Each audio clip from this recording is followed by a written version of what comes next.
Hello mga kaibigan, dahil meron akong i-upload today, nakakaiba, maglalaro tayo ng Minesweeper. Yes, pag-chill naman tayo, lagi na lang tutorial i-upload ko dito. Pero alam nyo ba na binabasa namin yung mga comments nyo and dyan din kami nag-base kung ano ba i-upload namin. Pero for today, maglalaro muna ako dahil hindi na ako makapag-edit. So, ganito lang maglaro ng Minesweeper, okay? So, check ko lang sa settings kung ano ba ang level to. Wait, hanapin lang natin yung, ayan, nasa easy tayo. Huwag na tayo magmadaling, easy na lang tayo kasi hirap-hirap na ako mag-edit. So, eto na lang. Ayan, ang dali lang. So, sa corner lang tayo magsisimula na paglalagay ng bomb.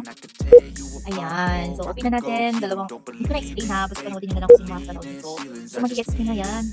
Let's pinakabigyan ko kayo ng content hints. The explanation kasi nito, halimbawa itong 2, sa pagitan niya meron 2 bomba.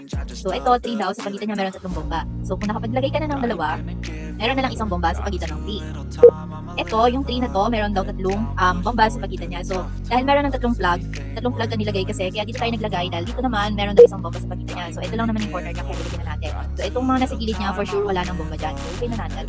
And ito, 4 daw. So, ito, unahin natin yung madali, yung 3. So, wala nang ipaglalagyan yung dito. Okay? So, ganun lang. Tapos, ganyan na natin, open na natin. Yan, maglalagay lang kayong bomba. Pero minsan kasi, nawawalan din ng fluid. I mean, pwede rin sa, parehong pagitan niya. Nawawalan din ng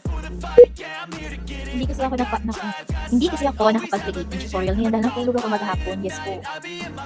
Ewan ako ating na-high blood na. Kailangan din atang dumulis din. Pumalit ng work. Alam mo yun? So, puro online po kasi tayo. So, hindi lang ito yung ating online platforms. And meron din tayong other source na ano.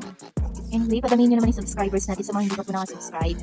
Subscribe na kayo dyan. Libre lang po. Kasi yung content naman natin is nakakatulong talaga siya, especially pag naka-encounter kayo ng problem sa Gcash like that, or Maya at kung ano-ano pa, is meron kayong channel na subscribe, makakapagbigay ng solution sa problem mo. Pasensya na kayo at ako'y nahihirapan magsalita dahil yung mic ay hawak-hawak ko habang nagtitinto pa dito. So, medyo nakaka-confuse yung tingin ko. And at the same time, ayan, naglalaro tayo nito. Ayan, so para may ma-upload lang ako kasi kailangan ko mag-upload everyday.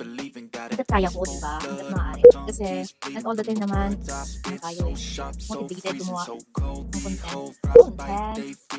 Kasi kaya masipag ako mag-upload, alam mo ba? Kasi gusto ko yung mga nababasa ko natin, ko nakatulong yung video. Nakaka-inspire gumawa pa ng maraming tutorial kasi alam kong meron mga tao na hintay ng solution sa mga problem na na-encounter nila. Yung mga application na ina-download nila, especially katulad ng Gcash, Maya, yan kasi mga pangunahin mo na-upload dito sa inyo.